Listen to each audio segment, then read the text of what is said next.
भारत माता की।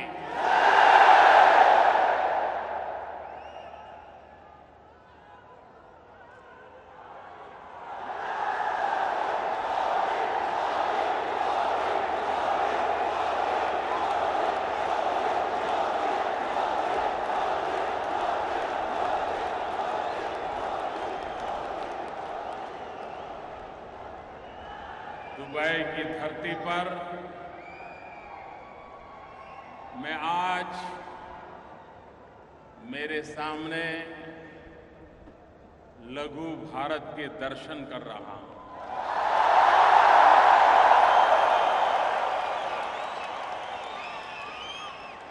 हिंदुस्तान के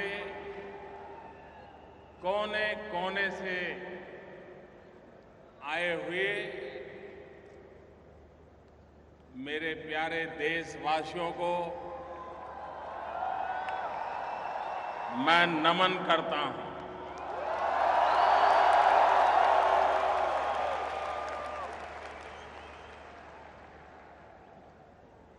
आप वे लोग हैं जिन्होंने परिश्रम की पराकाष्ठा करके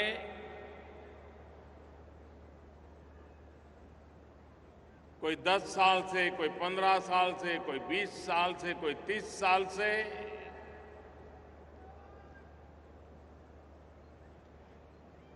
रोजी रोटी कमा रहे हैं, लेकिन साथ साथ भारत के गौरव को भी बढ़ाने में कभी पीछे नहीं रहे।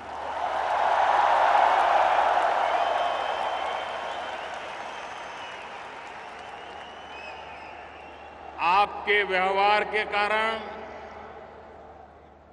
आपके आचरण के कारण हमेशा भारत गौरव अनुभव करता रहा है।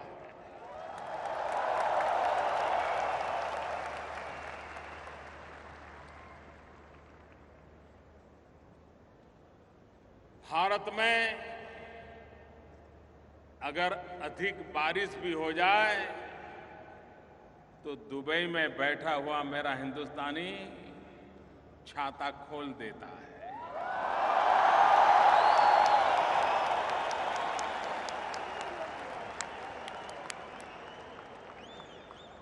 भारत में अगर कहीं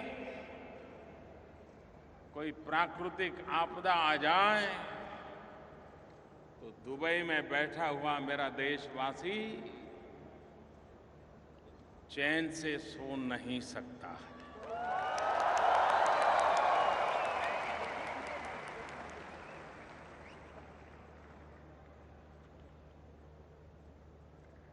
जब अटल बिहारी वाजपेयी देश के प्रधानमंत्री थे, भारत ने न्यूक्लियर टेस्ट किया था।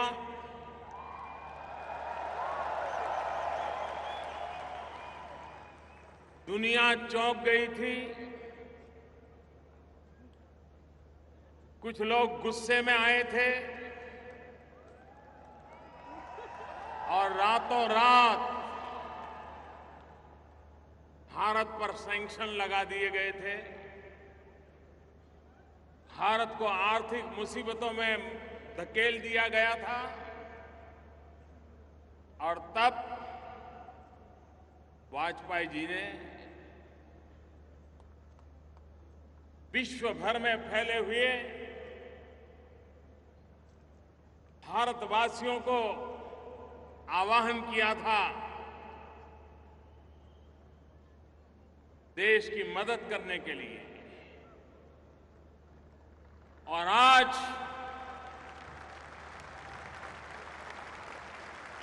मैं गर्व से कह सकता हूं कि वाजपेयी जी के उस आह्वान पर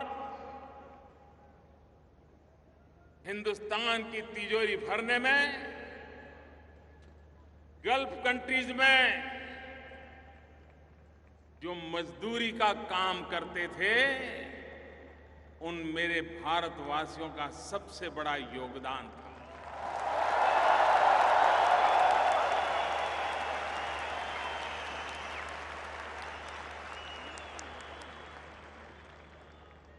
और इस अर्थ में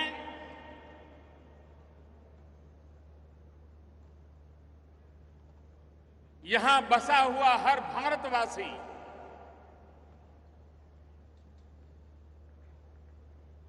एक प्रकार से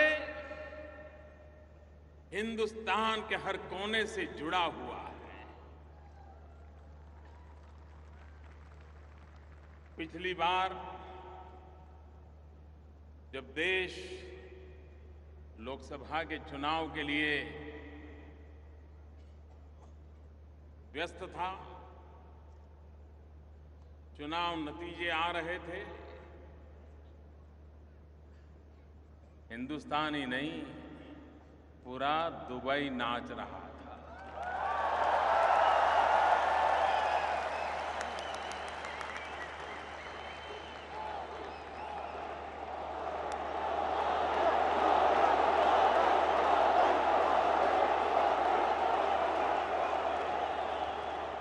ये प्यार भारत माता के कल्याण के लिए मां भारती फिर से एक बार सामर्थ्यवान बने, सशक्त बने, संपन्न बने, समृद्ध बने, ये सपना संजो करके दिन रात एक करने वाले आप लोग मेरे सामने बैठे।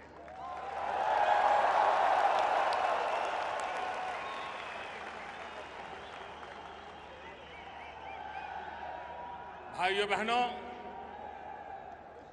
आज यहां तो हिंदुस्तान के हर कोने से आए हुए मेरे भाई बहन मेरे सामने हैं, और दुबई वो सिर्फ लघु भारत ही रहा ऐसा नहीं है।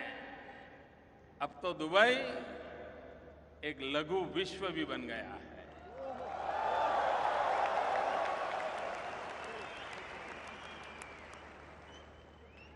दुनिया के सभी देशों के लोग कम अधिक मात्रा में दुबई में रह रहे हैं। ठंडे से ठंडे प्रदेश के लोग भी ये 40-45 डिग्री तापमान में रहना पसंद करते हैं।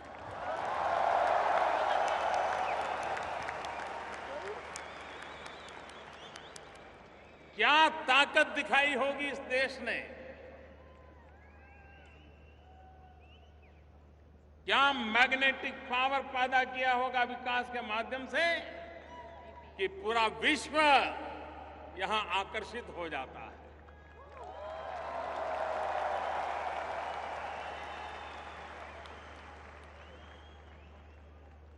हिंदुस्तान के हर कोने से आए हुए सभी देशवासियों ने अभी 2 दिन पूर्व 15 अगस्त भारत की आजादी का पर्व मनाया।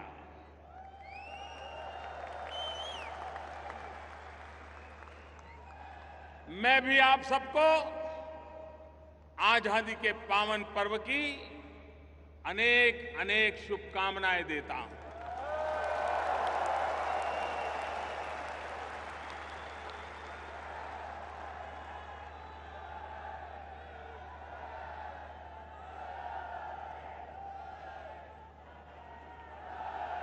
यहां केरल से आया हुआ भी समुदाय बहुत बड़ी मात्रा में है।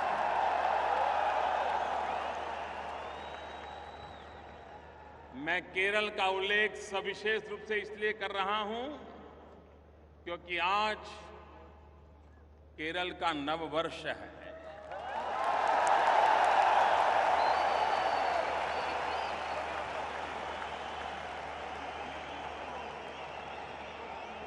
मलयाली,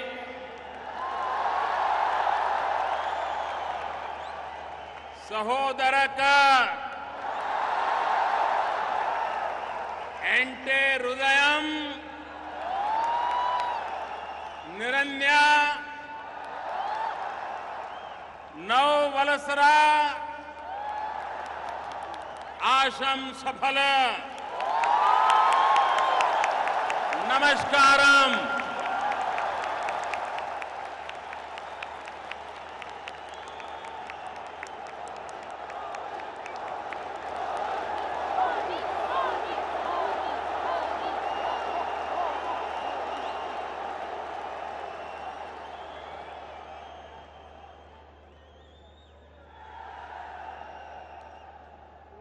हर हफ्ते हिंदुस्तान से 700 से भी ज्यादा फ्लाइट यहां आती है। दुनिया में किसी एक देश के साथ इतनी बड़ी मात्रा में हवाई आवागमन अगर कहीं है तो इस इलाके से है।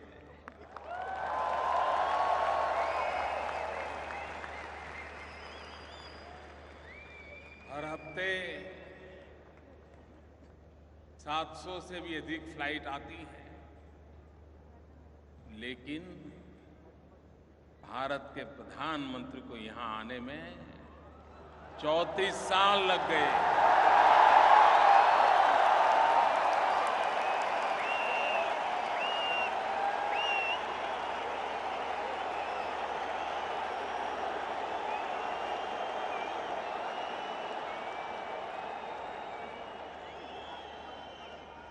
कभी कभी मुझे लगता है कि बहुत सारे ऐसे अच्छे अच्छे काम हैं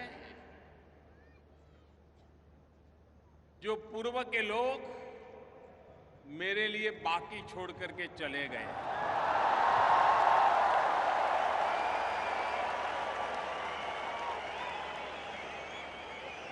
और इसलिए बहुत सारे बाकी रहे अच्छे काम करने का मुझे भाग्य मिला।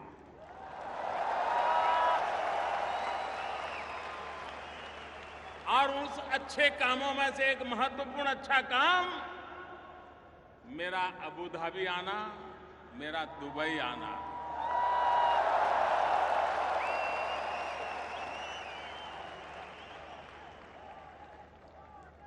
जिस प्रकार से ये मेरी पहली मुलाकात है, इसके पहले कभी मैं इस धरती पर, इस भूभाग पे नहीं आया, और 34 साल के बाद प्रधानमंत्री के रूप में कोई आए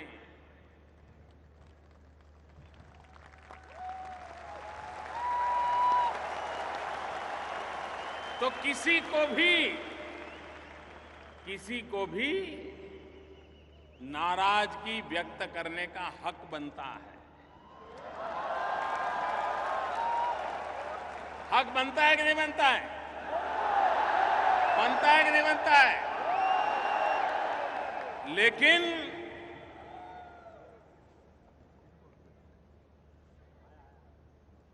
अबू धाबी में हिज हाइनेस क्राउन प्रिंस ने और दुबई में हिज हाइनेस अल मक्तुम जी ने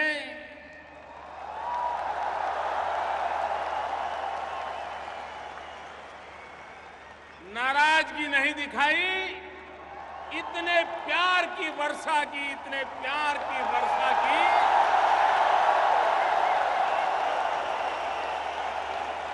मैं उनके इस प्यार को कभी भूल नहीं पाऊंगा।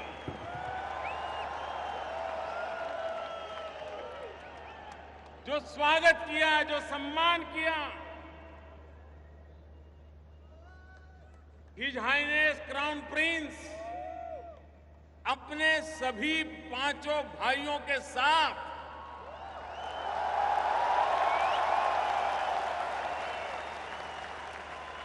एयरपोर्ट पर लेने के लिए आए।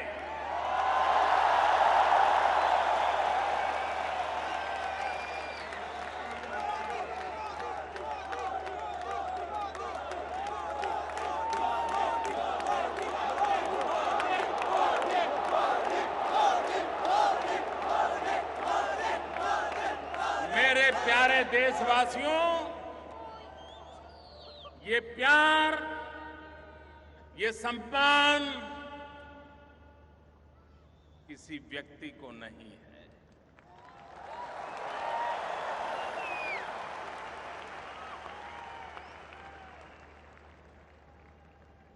ये 125 करोड़ देशवासियों का सम्मान है।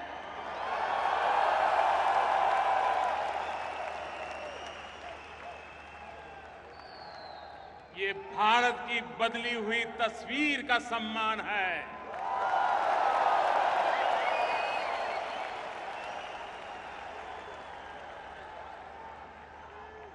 भारत जिस प्रकार से दुनिया में अपनी जगह बना रहा है,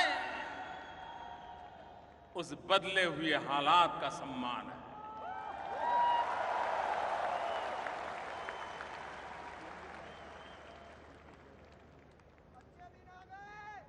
मैं हिज हाइनेस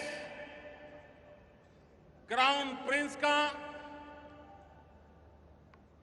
अमीरात का, दुबई के रूलर्स का हृदयपूर्वक बहुत बहुत आभार व्यक्त करता हूं।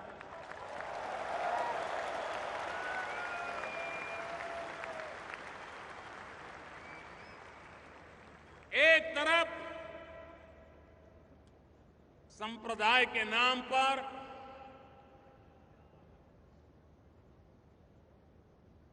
आतंकवाद के खेल खेले जाते हुए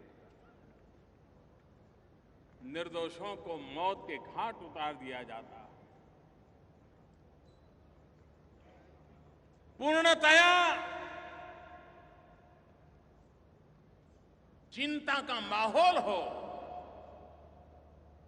ऐसे समय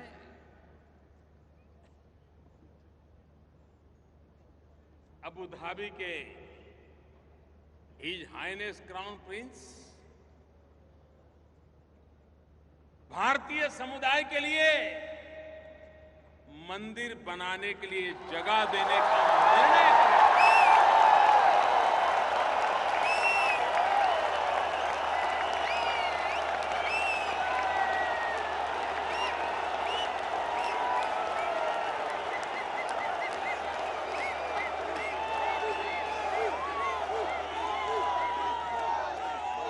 जो लोग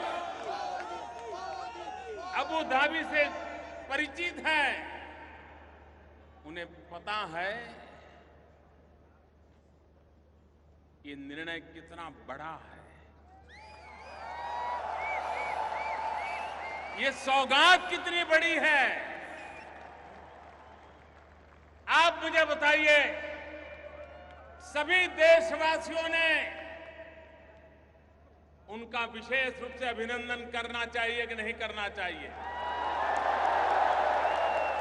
मैं आज सबसे आग्रह करता हूं, तालियों की गूंज से क्राउन प्रिंस का अभिनंदन कीजिए।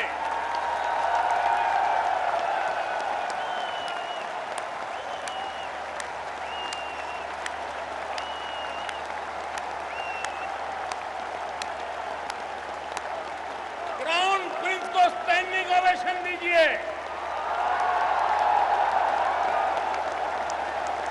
उनका अभिनंदन कीजिए।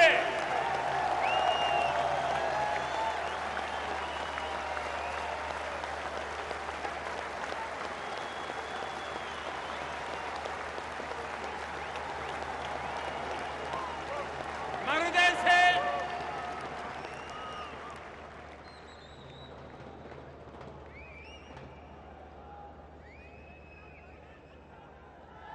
उनका अभिनंदन करता हूं।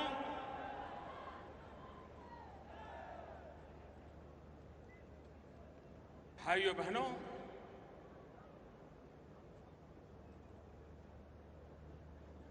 दो दिन की मेरी यात्रा में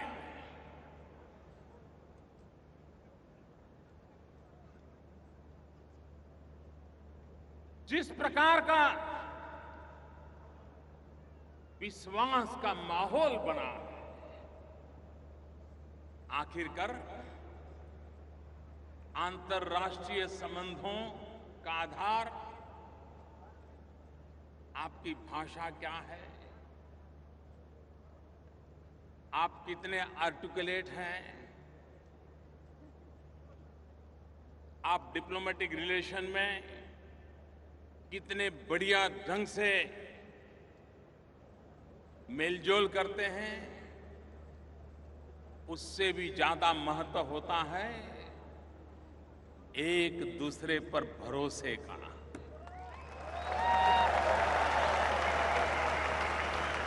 अंतर्राष्ट्रीय संबंधों में ये भरोसा, ये विश्वास एक बहुत बड़ी पूंजी होता है। और आज मैं चंद घंटों की मेरी यहां की मुलाकात के बाद कह सकता हूं कि भारत, अबू धाबी, दुबई, अमीरात जो विश्वास का सेतु बना है वो अभूतपूर्व है और आने वाली पीढ़ियों तक काम आए ऐसा फाउंडेशन तैयार हुआ।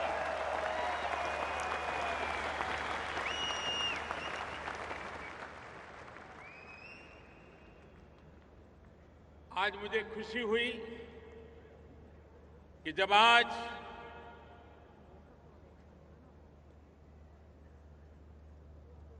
भारत और अमीरात के बीच जो ज्वाइंट स्टेटमेंट आया है, आपको भी खुशी होगी जान करके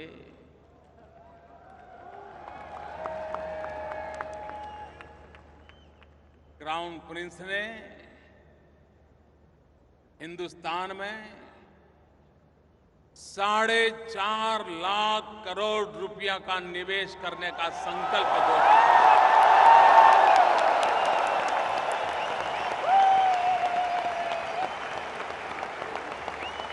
4.5 लाख करोड़ रुपया।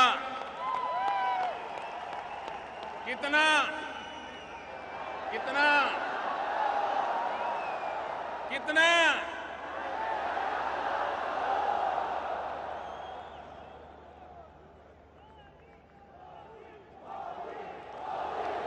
भाइयों बहनों,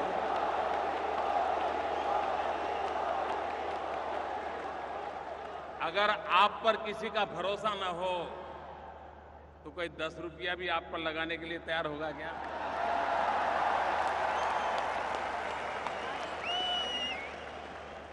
ये भारत की शाख बनी है।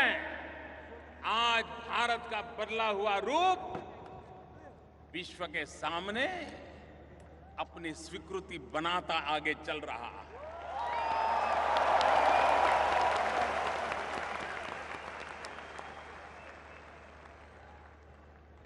आज अमीरात और भारत की तरफ से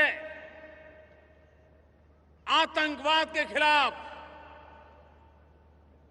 2 टूक शब्दों में बिना लाग लपेट और किसी की परवाह किए बिना साफ साफ शब्दों में संकेत दे दिए गए।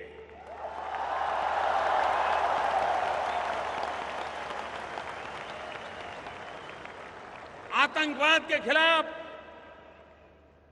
एकता का स्वर आज इस धरती से उठा है। मैं इसे बहुत अहम मानता हूं। और इतना ही नहीं, समझने वाले समझ जाएंगे।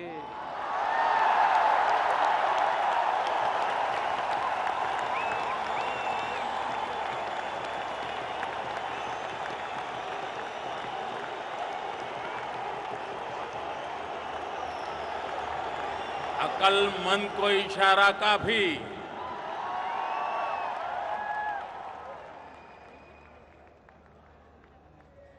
आतंकवाद में लिप्त लोगों को सजा होनी चाहिए, ये स्पष्ट शब्दों में संकेत यहां से निकला है।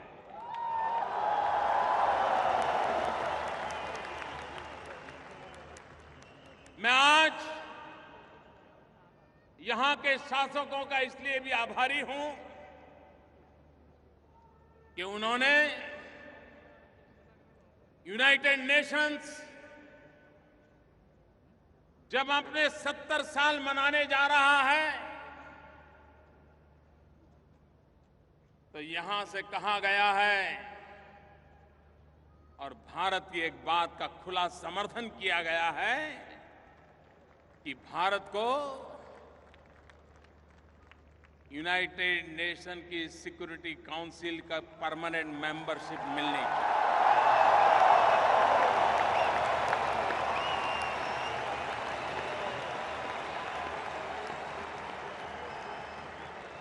मैं आभारी हूं उनका। इससे भी आगे एक बहुत बड़ी महत्वपूर्ण बात पर आज भारत की लंबे अरसे से एक पोजीशन है, उसका आज हिज हाइनेस क्राउन प्रिंस ने खुलेआम समर्थन घोषित किया। भाइयों बहनों, कई वर्षों से यूनाइटेड नेशंस में एक रिजोल्यूशन लटका पड़ा है। आपको भी बड़ी हैरानी होगी, और 2-5 साल से नहीं, कई वर्षों से लटका पड़ा है। क्या यूनाइटेड नेशन, जो कि प्रथम और द्वितीय विश्व युद्ध से पीड़ित मानव समुदाय को मरहम लगाने के लिए, आगे मानव जात को ऐसे संकट झेलने की नौबत न आए, इसके लिए प्रिकॉशन लेने के लिए, व्यवस्थाएं विकसित करने के लिए 70 साल पहले यूनाइटेड नेशंस का जन्म हुआ। लेकिन वह यूनाइटेड नेशंस आतंकवाद की अभी तक परिभाषा नहीं कर पाया है।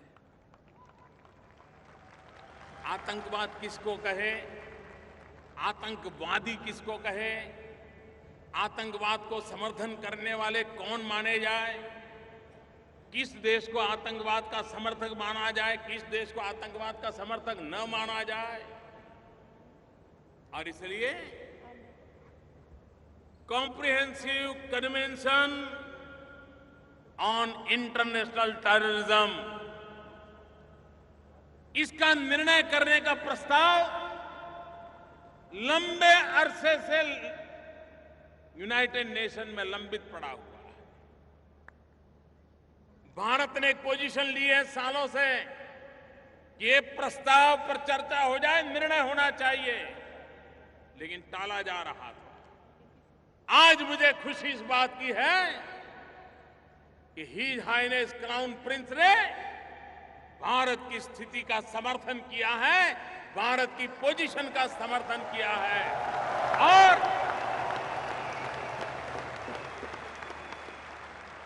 आतंकवाद के खिलाफ लड़ने के संबंध में आपने स्पष्ट संकेत दे दिए।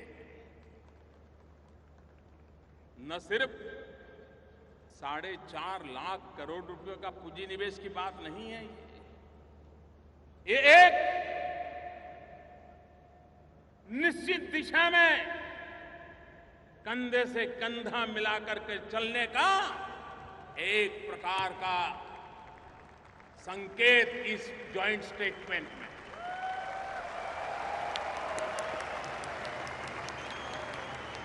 मैं इसे बहुत महत्वपूर्ण मानता हूं। भाइयों बहनों, आप तो सालों से बाहर हैं, आज भारत का नाम सुनते ही आपके सामने खड़े हुए व्यक्ति की आंखों में चमक आती है कि नहीं आती है? आपका माथा गर्व से ऊंचा होता है कि नहीं होता है? आपका सीना तन जाता है कि नहीं तन जाता है? एक गर्व महसूस करते हैं कि नहीं करते हैं? भाइयों बहनों, आज दुनिया का हिंदुस्तान की तरफ देखने का नजरिया पूरी तरह बदल चुका है। और उसका एक कारण, क्या कारण है?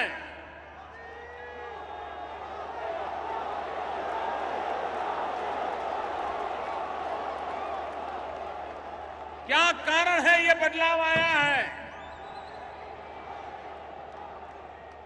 मोदी के कारण नहीं। ये जो बदलाव आया है 125 करोड़ देशवासियों की संकल्प शक्ति के कारण।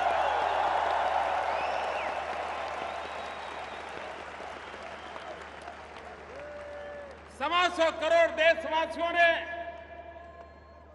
2014 मई महीने में 30 साल के बाद पूर्ण बहुमत वाली सरकार चुनी।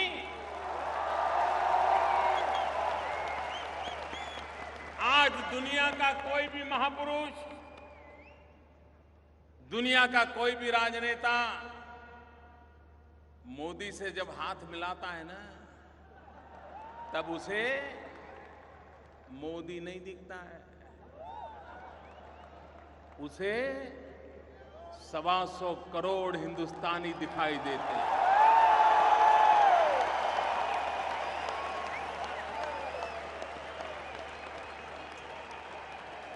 दुनिया की तेज गति से बढ़ रही इकोनॉमी दिखाई दे रही है। भाइयों बहनों,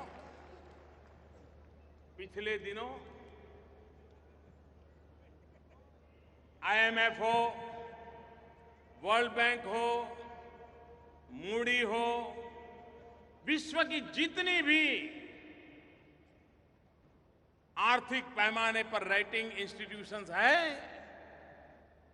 सब किसी ने एक स्वर से कहा है कि आज दुनिया में बड़े देशों में सबसे तेज गति से अगर आर्थिक सुधार हो रहा है,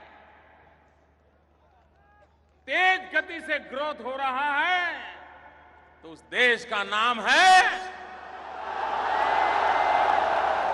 उस देश का नाम है। मुझे बताइए, सीना तन जाएगा नहीं तन जाएगा?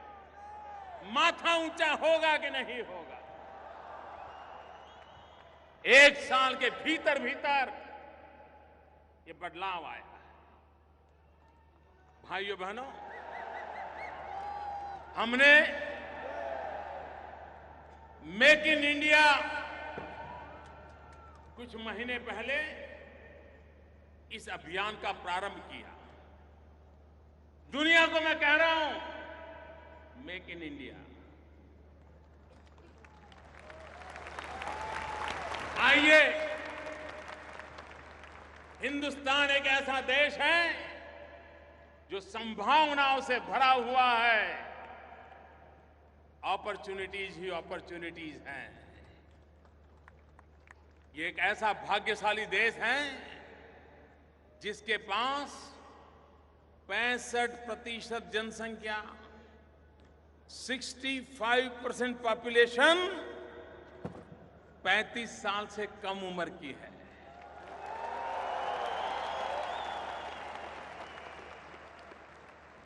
भारत एक नौजवान देश है। आज जहां जवानी लबालब भरी पड़ी है,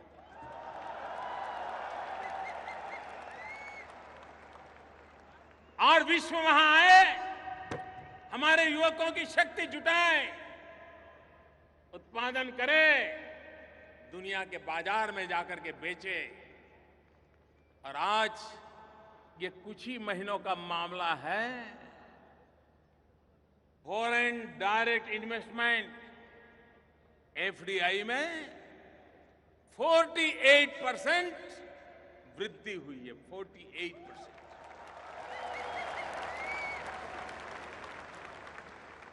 भाइयों बहनों, विकास को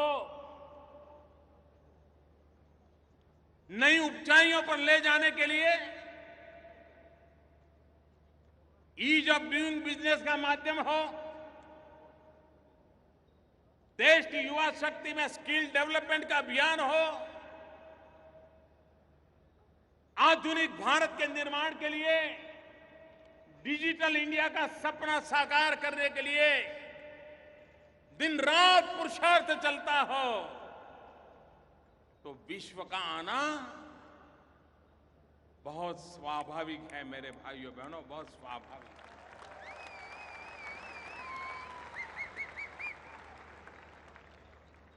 भाइयों बहनों,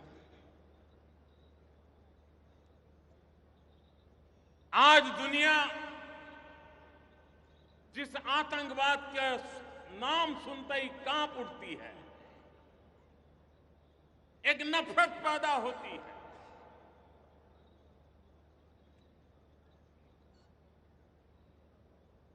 मैं दुनिया को कहता हूं, हम हिंदुस्तान के लोग 40-40 साल से ये आतंकवाद के शिकार हुए हैं। हमारे निर्दोष लोग आतंकवादियों की गोलियों से भून दिए गए हैं, मौत के घाट उतार दिए गए। और जब कभी मैं विश्व के लोगों के साथ आज से 25-30 साल पहले कभी मुझे बात करने का अवसर मिलता था, तो वे आतंकवाद समझने की उनकी क्षमता ही नहीं थी। कभी मैं आतंकवाद की बात करता था तो वो मुझे कहते थे कि ये तो आपका पुलिसिंग का प्रॉब्लम है, लॉ एंड ऑर्डर का प्रॉब्लम है। अब उनको समझ आ गया है कि आतंकवाद का कितना भयंकर रूप होता है। आतंकवाद को कोई सीमाएं नहीं होती हैं। वो पता नहीं कब किस सीमा पे जाके आ धमकेगा। आज अभी मैं यहां पहुंच रहा था, मैंने सुना बैंकॉक के अंदर आज एक बम धमाका हुआ, निर्दोष लोगों को मार दिया गया। भारत तो लगातार इन हरकतों को झेलता रहा और विश्व समुदाय जब तक आतंकवाद की मानसिकता वाले देशों को, आतंकवाद को, उसको समर्थन करने वालों को एक और मानवता में विश्वास करने वाले दूसरी ओर, मानवतावाद में विश्वास करने वाले दुनिया के देश एक होकर के आतंकवाद के खिलाफ लड़ने का वक्त आ चुका है।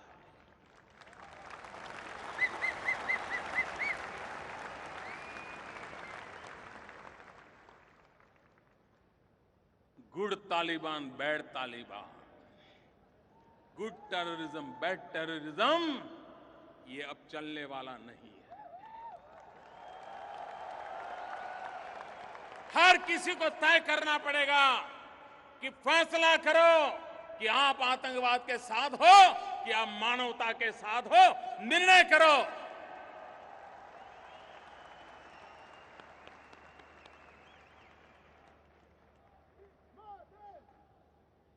भारत को तो आज भी आए दिन इन नापाक हरकतों का शिकार होना पड़ता है।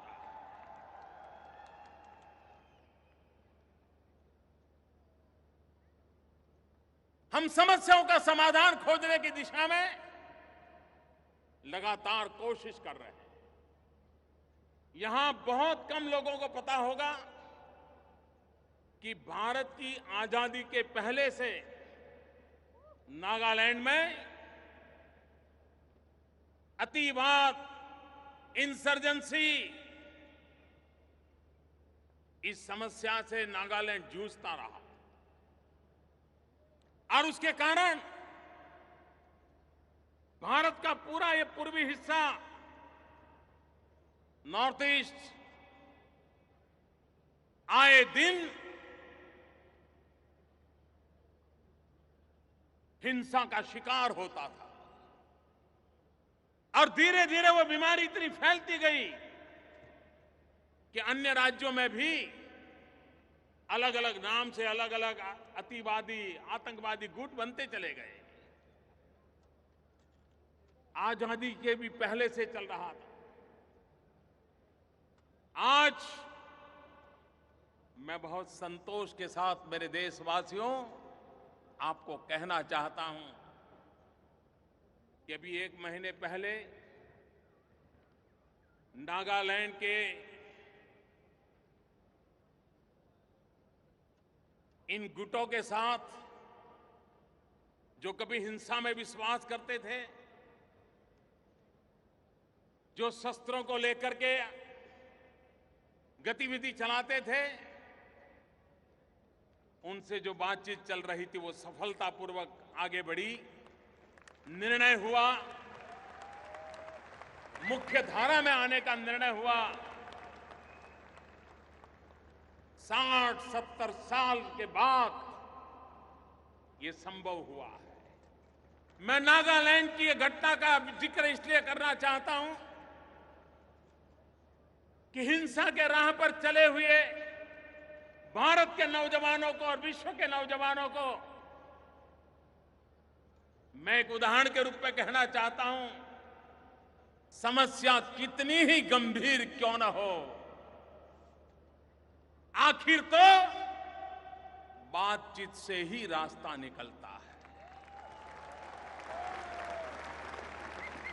कोई 10 साल लड़ाई लड़ने के बाद बात करे, कोई 20 साल लड़ाई लड़ने के बाद करे, कोई 40 साल लड़ाई लड़ने के बाद बात करे, लेकिन आखिर में तो बात ही होती है और टेबल पर ही फैसले होते हैं।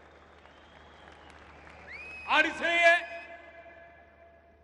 विश्व भर से इस गलत रास्ते पर चल पड़े लोग, बम बंदूक के भरोसे अपने सपनों को साकार करने का रास्ते पर चले हुए लोग, ये रास्ता कभी आपका भला नहीं करेगा, ये रास्ता कभी किसी और का भला नहीं करेगा, ये रास्ता कभी मानवता का भला नहीं करेगा, ये रास्ता इतिहास को बेदाग नहीं रहने देगा, ये पूरे इतिहास को कलंकित कर देगा, ये पूरे इतिहास को दागदार बना देगा।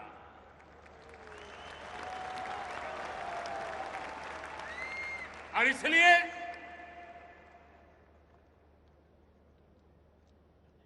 हिंसा का मार्ग छोड़ करके मुख्य धारा में जाना, ये आज समय की मांग है। मेरे प्यारे भाइयों बहनों,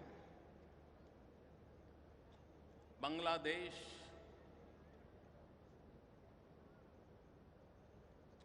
उन्नीस 1947 में भारत का विभाजन हुआ, 1947। तब से पूर्व पाकिस्तान, पश्चिम पाकिस्तान थे उस समय। पूर्वी पाकिस्तान जो आज बांग्लादेश बना, भारत और उनके बीच सीमा का विवाद चल रहा था, तनाव का कारण बना हुआ था, आशंकाओं का कारण बना हुआ था, घुसपैठ के लिए एक सुविधाजनक स्थिति बनी हुई थी। आप सबके आशीर्वाद से हिंदुस्तान ने बीड़ा उठाया, सबने मिलकर के बीड़ा उठाया कि समस्या का समाधान करना है, बातचीत से करना है। मैं पिछले सितंबर में बांग्लादेश के राष्ट्रपति शेख हसीना जी से मिला था और मैंने उनको वादा किया था कि मुझ पे भरोसा कीजिए, और मुझे थोड़ा समय दीजिए। उन्होंने कहा कि मेरे पास भरोसा रखने के सिवाय है भी क्या।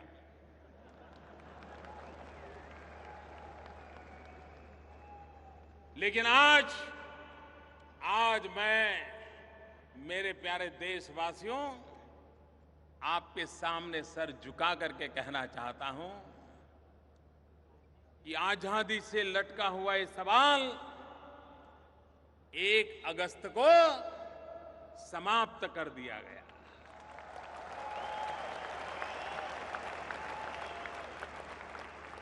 सीमा निर्धारित हो गई। जिनको बांग्लादेश जाना था बांग्लादेश चले गए, जिनको भारत आना था भारत आ गए। हम लोग तो 15 अगस्त 1947 को आजाद हो गए थे। भारत के नागरिक के नाते गौरवगान करने लगे थे। लेकिन ये हमारे भाई बहन अभी 1 अगस्त 2015 को भारत की भूमि पर आजादी का श्वास लेने का उन्हें सौभाग्य मिला। भारत की संसद में सर्वसम्मति से सभी राजनीतिक दलों ने साथ दिया और सर्वसम्मति से फैसला हुआ। बातचीत के माध्यम से फैसला हुआ। ये छोटी मोटी उपलब्धि नहीं है मेरे भाइयों बहनों। और मैं औरों को भी हमेशा कहता हूं, अड़ोस पड़ोस के देशों को भी कहता रहता हूं, जैसे हिंसा के रास्ते पर गए हुए लोगों को भी कभी न कभार बातचीत के रास्ते पर आना पड़ता है, वैसे अड़ोस पड़ोस में भी समस्याओं का समाधान बातचीत से ही निकलता है।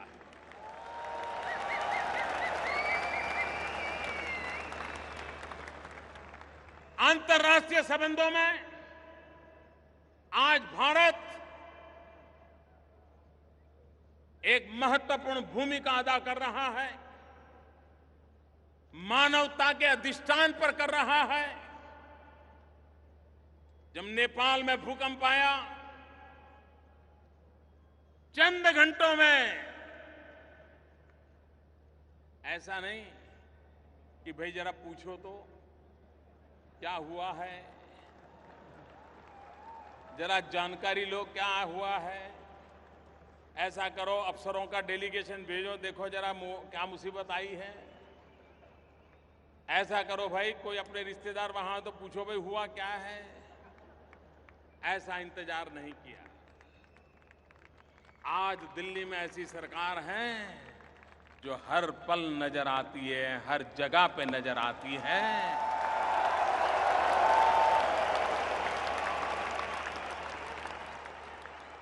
और चंद घंटों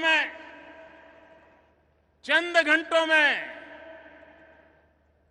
भारत से जो भी हो सकता था, ये मानवता का काम था। नेपाल के चरणों में जाकर के हमारे लोग बैठ गए और उनकी सेवा में लग गए और आज भी सेवा चालू है।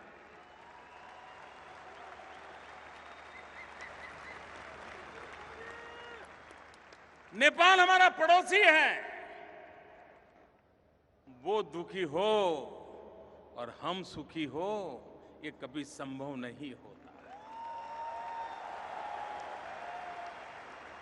उसके सुख में भी हमारा सुख समा हुआ है। श्रीलंका, आपको हैरानी होगी, जब मैं नेपाल गया प्रधानमंत्री बनने के बाद, नेपाल जाना है तो 70 मिनट नहीं लगती है। दिल्ली से नेपाल जाना हो 70 मिनट नहीं लगती है। लेकिन भारत के प्रधानमंत्री को नेपाल पहुंचने में 17 साल लग गए।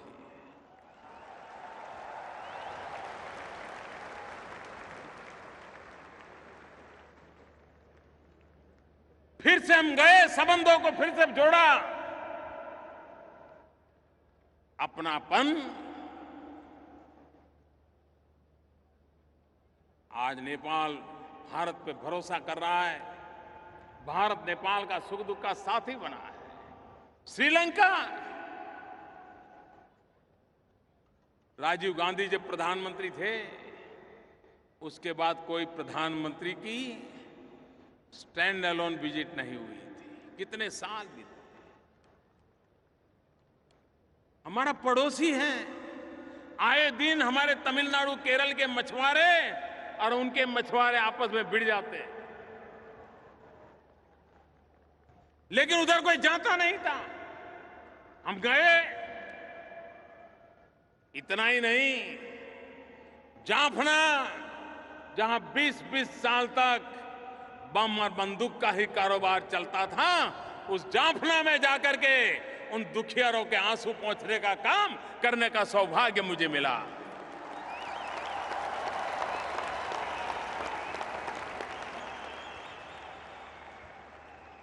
एक प्रधानमंत्री के रूप में जाफना जाने का सौभाग्य मुझे मिला। हमारे पड़ोस में मालदीव, आइलैंड पर बसा हुआ देश, टूरिज्म की दृष्टि से काफी आगे बढ़ा है। अचानक एक दिन उनके यहां पानी के सारे संयंत्र खराब हो गए। पूरे देश के पास पीने का पानी नहीं था। आप कल्पना कर सकते हो, कोई देश के पास पीने का पानी न हो, कितना बड़ा गहरा संकट आया। मालदीव से हमें मैसेज आया कि ऐसी मुसीबत आई है। एक पल का इंतजार नहीं किया भाइयों बहनों, हवाई जहाज से पीने का पानी पहुंचाया मालदीव में। दूसरे दिन स्टीमर से पानी पहुंचाना शुरू कर दिया, और जब तक उनके वो मशीन चालू नहीं हुई, पानी की व्यवस्था दोबारा पुनर्जीवित नहीं हुई, हमने मालदीव को प्यासा नहीं रहने दिया।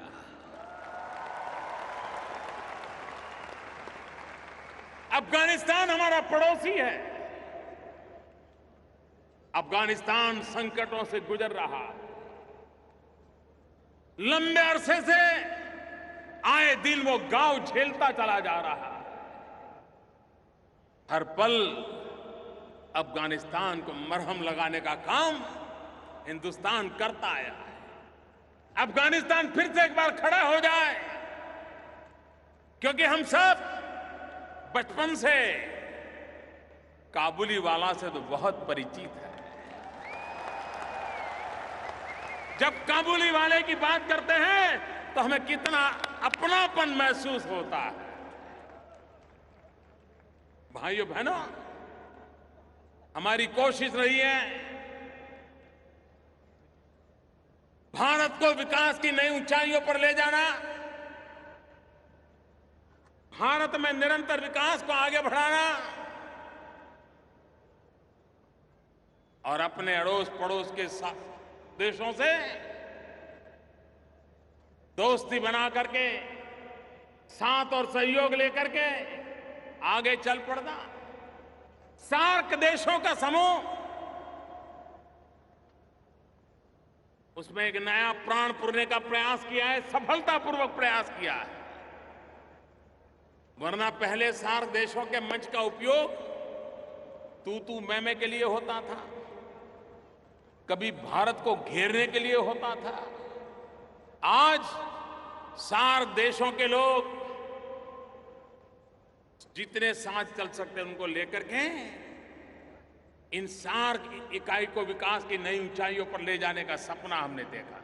हमने घोषित किया है कि 2016 में हम अवकाश में एक सार्क सैटेलाइट छोड़ेंगे, जिसकी सेवाएं सार्क देशों को मुफ्त में देंगे, जो शिक्षा के काम आए, जो आरोग्य के लिए काम आए, जो किसानों को काम आए, जो मछुआरों को काम आए।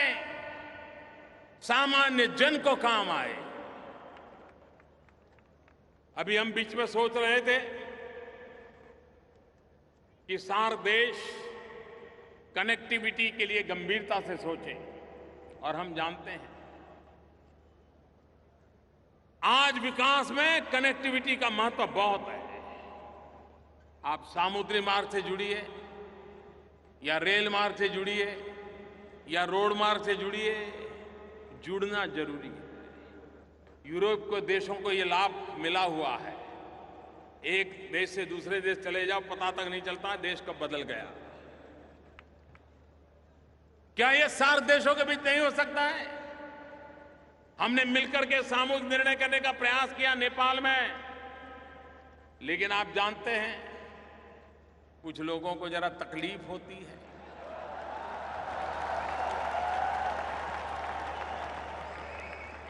लेकिन कुछ लोगों की तकलीफ के लिए क्या रुकना चाहिए? हमारे काम को हमने रोक देना चाहिए? हमने अटक जाना चाहिए क्या? ठीक है, आपको मर्जी, आप वहां रह जाइए, हम तो चल पड़े भाई। और हमने क्या किया? एक बहुत बड़ा अहम फैसला लिया है भाइयों बहनों। इसका प्रभाव आने वाले दिनों में क्या होने वाला है वो तो वक्त बताएगा। नेपाल, भूटान, भारत, बांग्लादेश, इन 4 देशों ने एक नया इंफ्रास्ट्रक्चर बना करके कनेक्टिविटी का एक पूरा काम तय कर लिया, एग्रीमेंट हो गया।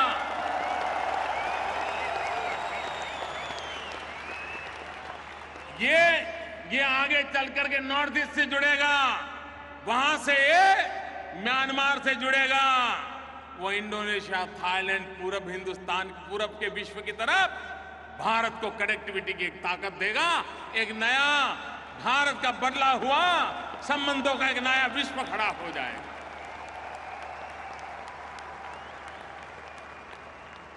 भाइयों बहनों, एक निश्चित समझ के साथ भारत अपनी भूमिका भी अदा करे। भारत बड़े होने के अहंकार से नहीं, हर किसी के साथ कंधे से कंधा मिलाकर के चलना चाहता है। विकास की नई ऊंचाइयों को पार करना चाहता है। भारत में नौजवानों को रोजगार मिले, हमारे कृषि में सेकंड ग्रीन रिवॉल्यूशन हो, हमारा पूर्वी हिंदुस्तान, चाहे पूर्वी उत्तर प्रदेश हो, चाहे बिहार हो, चाहे पश्चिम बंगाल हो, चाहे आसाम हो, चाहे नॉर्थ ईस्ट हो, चाहे उड़ीसा हो, ये हमारा जो इलाका है, ये मानना पड़ेगा कि वहां विकास की ज्यादा जरूरत है। अगर वहां पर विकास हो गया और हिंदुस्तान का पश्चिमी छोर और पूरब का छोर बराबर हो गए तो भारत बहुत तेज गति से दौड़ने लग जाएगा। और इसलिए भारत के इस पूर्वी छोर पर आर्थिक विकास का एक नया अभियान हमने चलाया है, इंफ्रास्ट्रक्चर खड़ा करने का अभियान चलाया है, फर्टिलाइजर के कारखाने शुरू कर रहे हैं, गैस की पाइपलाइनें लगानी है, बिजली पहुंचानी है। आप मुझे बताइए, आजादी के इतने सालों के बाद बिजली होनी चाहिए कि नहीं होनी चाहिए? बिजली मिलनी चाहिए कि नहीं मिलनी चाहिए? क्या आज के युग में बिजली के बिना गुजारा संभव है? भाइयों बहनों, हमने सपना संजोया है। 5 साल के भीतर भीतर हम देश के कोने कोने में 24 घंटे बिजली मैंने भेजने के लिए, देने के लिए तैयार है। ये हम करके रहेंगे।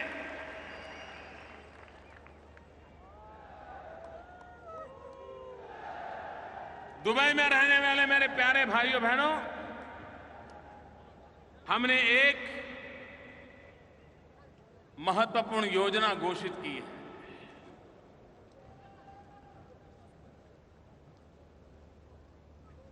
हमारे देश में लोगों को पहले बैंक अकाउंट नहीं थे। हमने हर हिंदुस्तानी का बैंक अकाउंट खोल दिया। एक काम किया, भारत में हमारे देश के नागरिकों को इंश्योरेंस नहीं है, बीमा नहीं है।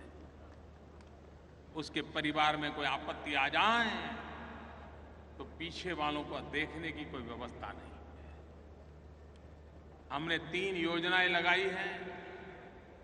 एक प्रधानमंत्री बीमा सुरक्षा योजना, प्रधानमंत्री जीवन ज्योति योजना। और इंश्योरेंस के लिए कितना पैसा देना है?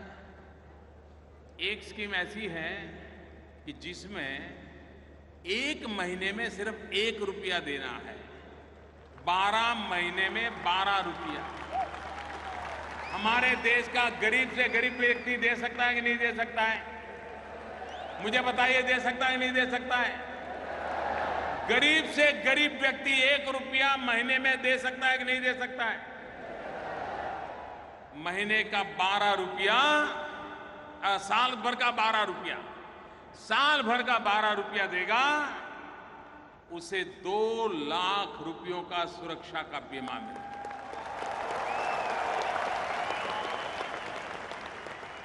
दूसरी योजना है जिसमें उसे और भी मददें मिलेगी। वो है 1 दिन का 90 पैसा, 1 रुपया भी नहीं, 1 दिन का 1 रुपया भी नहीं। आज तो चाय भी 1 रुपये में मिलती नहीं है। मैं जब चाय बेचता था तो 1 रुपया भी नहीं मिलता था।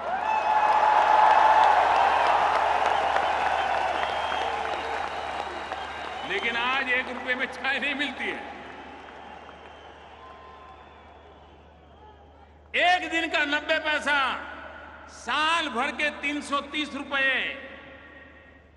और उसे भी ये सुरक्षा कवच मिलेगा। नेचुरल मृत्यु होगा, नेचुरल, अकस्मात नहीं हुआ है, सहज, तो भी उसके परिवार को 2 लाख रुपया मिलेगा।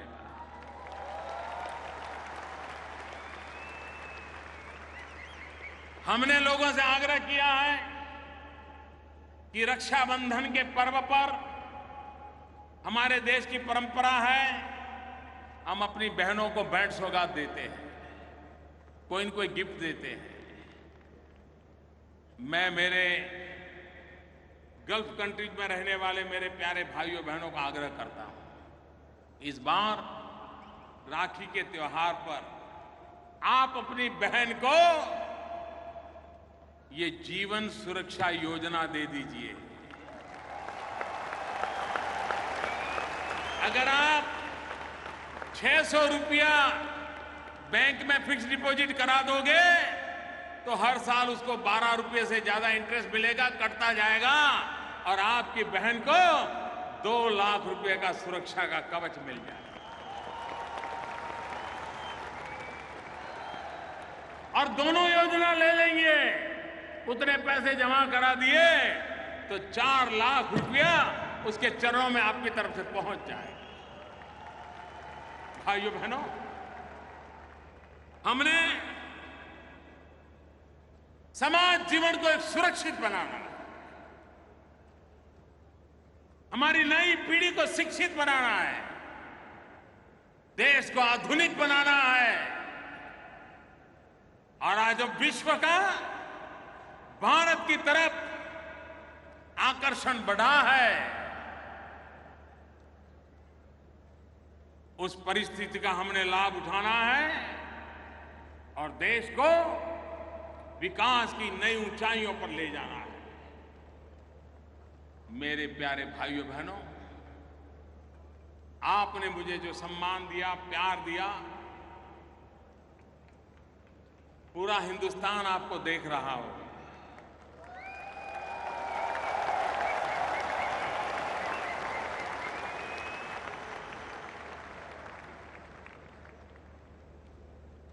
ये बदले हुए माहौल का असर हर भारतवासी के दिल पर भी होता है। और मुझे लगता है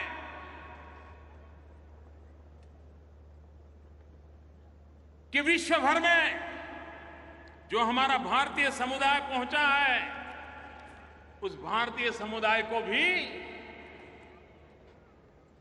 आज एक नई ऊर्जा, नई शक्ति मिली है।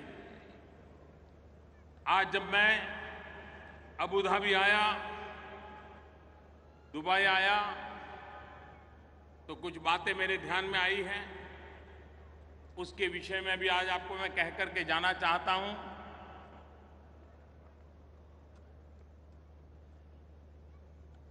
एम्बेसी के संबंध में, काउंसिल के संबंध में आपकी शिकायतें रहती हैं? नहीं रहती है? नहीं रहती है तो अच्छी बात है। लेकिन अगर रहती है तो भारत सरकार ने मदद नाम का एक ऑनलाइन प्लेटफॉर्म बनाया है। इस मदद नाम के ऑनलाइन प्लेटफॉर्म का उपयोग दुनिया भर में फैले हुए हमारे भारतीय भाई बहन उसका उपयोग कर सकते हैं, ताकि आपकी बात आगे पहुंच सकती है। मोबाइल फोन के द्वारा भी आप उनका संपर्क कर सकते हैं। एक दूसरा काम किया है, ई माइग्रेट पोर्टल शुरू किया गया है, जिसके द्वारा इस प्रकार से हमारे प्रवासी भारतीयों को कोई शिकायत हो, कोई कठिनाई हो, तो उनको इमिग्रेशन ऑफिस के चक्कर काटने नहीं पड़ेंगे। ये ई माइग्रेट पोर्टल पर अपनी बात रख करके वो मदद ले सकता है। इसकी एक व्यवस्था की गई है, क्योंकि यहां दूर दूर से आपका वहां जाना बहुत तकलीफ होती है।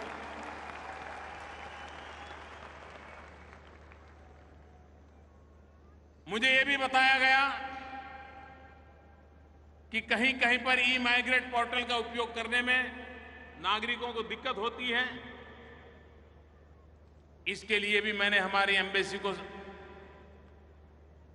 आदेश किया है कि वे ये जो टेक्निकल प्रॉब्लम है, इसका 30 दिन के भीतर भीतर सॉल्यूशन दें। आज 17 अगस्त है, 17 सितंबर तक सॉल्यूशन दें, ऐसा मैंने उनसे कहा है। और मुझे विश्वास है कि हमारे एम्बेसी के भाई ये जो टेक्निकल प्रॉब्लम कहीं कहीं आता है, उसका रास्ता निकालेंगे। एक और काम मैंने कहा है कि हां, भारतीय समुदाय ज्यादातर वर्कर्स हैं, उनके पास इतने पैसे नहीं कि एक जगह से दूसरी जगह पे वो भागते रहें। और इसलिए हमने कहा है कि हम समय समय पर जहां हमारे भारतीय भाई समुदाय रहते हैं, वहां जाकर के काउंसलर कैंप लगाएं।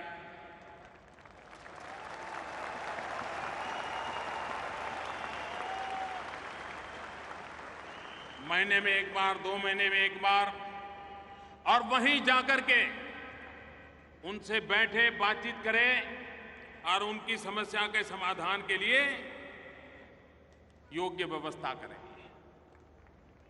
मैं यहां ये बातें इसलिए कह रहा हूं कि ये भूभाग ऐसा है कि जहां मेरे गरीब तबके के भाई बहन रहते हैं, मजदूरी करने के लिए यहां आए हो।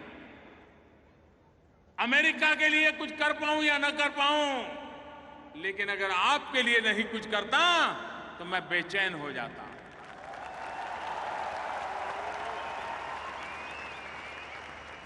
और इसलिए हमने एक और काम किया है। इन दिनों विदेशों में कभी कभी जाते हैं तो हमारे भारतीय भाई कभी कभी संकट में आ जाते, अचानक बीमारी आ गई कुछ हो गया, कभी कोई कानूनी पचड़े में फंस गए, बेचारे जेल चले गए, तो दुनिया के बाहर कौन उनको देखने वाला? परिवार तो है नहीं। और इन हमारे कभी कभी मुसीबत में कोई परिवार आ जाए तो उनकी मदद करने के लिए Indian community welfare fund ICWF स्थापित किया गया है। सब दूतावासों को ये वेलफेयर फंड दिया गया है और इसलिए ऐसी मुसीबत में कोई फंस गया हो तो उनको कानून की मर्यादा में रह करके जो मदद हो सकती है, कोई अगर जेल में बंद हुआ है तो कम से कम उसको खाना पीना मिल जाए, मानवता की दृष्टि से कोई व्यवस्था हो जाए, इन सारे कामों के लिए एक फंड की हमने व्यवस्था की है। हमने ये भी निर्णय किया है इस फंड के द्वारा दूतावास, काउंसिल में काउंसिलर सुविधाएं और अच्छी कैसे बने, जो नागरिकों की भलाई के लिए हो, उनके लिए भी इसका उपयोग किया जाएगा। जिनको कानूनी सलाह की जरूरत पड़ेगी और अगर वो खुद इसको करने के लिए स्थिति नहीं है, कभी कभार तो 1000-2000 का दंड बेचारा नहीं भर पाता, उसके कारण जेलों में सड़ता रहता है। ऐसे लोगों को मदद करके, भारतीय नागरिक होने के नाते उनको मदद करना, इसके लिए वेलफेयर फंड का उपयोग हो ताकि वो संकटों से बाहर आ सकें। ये भी हमने व्यवस्था करने के लिए कहा है। मैं जानता हूं यहां पर स्कूलों में एडमिशन में कितनी दिक्कत होती है, आपके बच्चों को स्कूलों में पढ़ाई की कितनी दिक्कत होती है। मैंने यहां के संबंधित लोगों से बात कही है और मैंने कहा है कि अधिक स्कूलें कैसे बने, इसकी चिंता मैंने की है। देखते हैं, मुझे विश्वास है कि आगे वाले दिनों में उसका भी लाभ आप लोगों को मिलेगा। मुझे विश्वास है मेरे भाइयों बहनों कि जो आपकी छोटी मोटी बातें मेरे ध्यान में आई थी, इसको पूरा करने का मैंने एक प्रयास किया है। मैं फिर एक बार आप सबको हृदय से बहुत बहुत शुभकामनाएं देता हूं और दुनिया में कहीं पर भी मेरा भारतवासी है तो हम पासपोर्ट का रंग नहीं देखते हैं।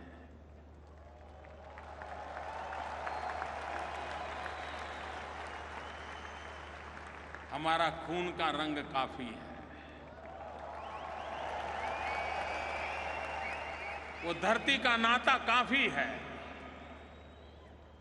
और इसलिए आइए मेरे साथियों, हम सब मिलकर के जहां भी हो, मां भारती का माथा ऊंचा करने के लिए, गौरव से जीवन जीने के लिए एक माहौल बनाने में शरीक हो और आपका योगदान, आपकी शक्ति, सामर्थ्यवान, आपके परिवार को भी भला करने में काम आए, देश का भी भला करने के लिए काम आए। इसी शुभकामनाओं के साथ आप सबका बहुत बहुत धन्यवाद। मेरे साथ दोनों मुट्ठी बंद करके बोलिए, भारत माता की। दोनों मुट्ठी पूरी बंद करके पूरी ताकत से बोलिए। भारत के कोने कोने में आपके अपने गांव में आवाज पहुंचनी चाहिए, भारत माता की, भारत माता की, भारत माता की।